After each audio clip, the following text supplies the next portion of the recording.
Welcome to Silver Spring State Park. You ever heard of it? I never did, not until about a year ago. It's a national landmark located just outside of Ocala, Florida, built around the Silver River. Before Disney World, this 400-acre land was one of the hottest tourist attractions in north central Florida. People would come from all over the world to take in the sights, the lush green history, and the crowning jewel, the Glass Bottom Boat Tour. Our guide on this tour was Captain Oscar. Now this guy had been doing this tour since the 60s. My name is Oscar. I'll be your boat captain. Millions of people from all over the world come here to see Florida's most beautiful national landmark. That's a regular piece of glass you're looking through, all a half-inch thick, is not magnified. It's the Silver River. No artificial lighting in Silver River. That's 35 feet. 35 feet of water in here. 像中国那个小木筏，然后走到那个海里面，他把那个木。I'm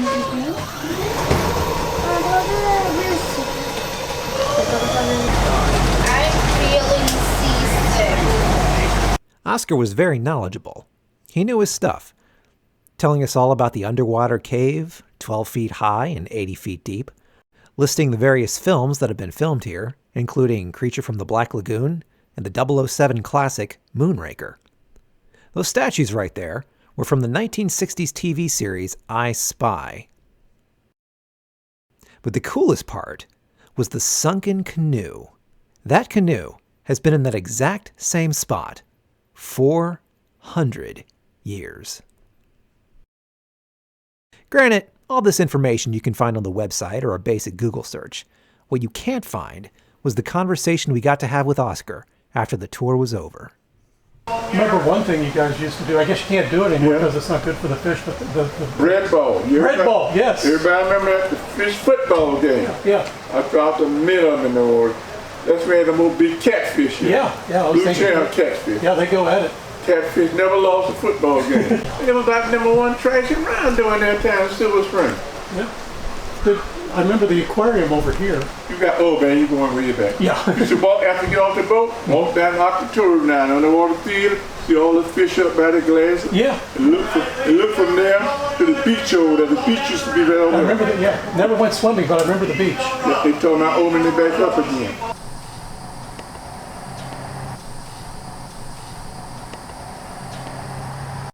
Another important feature is the monument to Chief Osceola. Now this is one tough dude.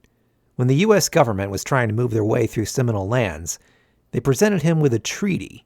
The treaty offered to relocate his people to western Mississippi in exchange for their land. Osceola didn't like that too much. He took one look at the treaty, spat on it, and stabbed it. This was believed to be the start of the Great Seminole War. Now, as beautiful as this place was, to really understand it, I had to step away and absorb everything for myself. And that's exactly what I did.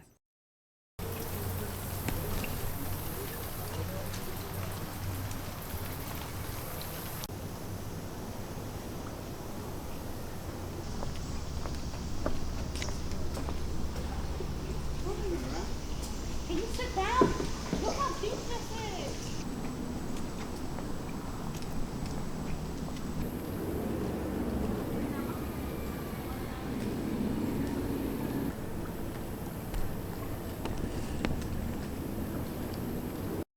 It was a strange feeling walking through this place. I couldn't shake this feeling of being far away. Like the modern world had somehow taken a back seat, and the world that was driving was very old. Old enough to remember a time that was much slower. Old enough to take its time. Old enough to understand life on a level most of us don't, and to appreciate it. Old enough to sit down and tell us stories of a time that had come and gone.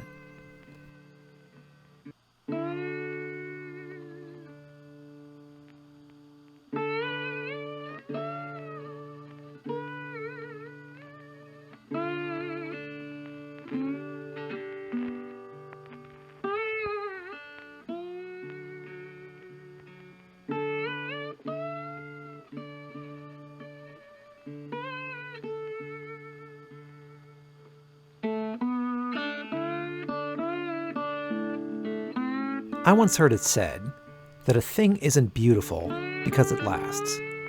I understand this sentiment, but I respectfully disagree. I think a thing is beautiful because it lasts, just in different forms. Silver Springs may not be the hotspot it used to be. Many of the shops have been closed down, are now empty spaces. A lot of the features have been torn down or replaced in some way or another. And yet, it lives. It lives because the people who love this place dedicate their lives to making sure it lasts. They take care of it. They talk about it. They tell stories of their experiences, stories passed down from generation to generation. It lives because it still exists in the memories, hearts, and stories of the people who have come and gone.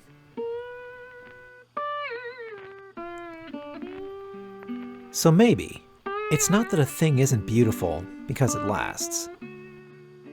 It's that a thing lasts because it's a thing that is worth preserving.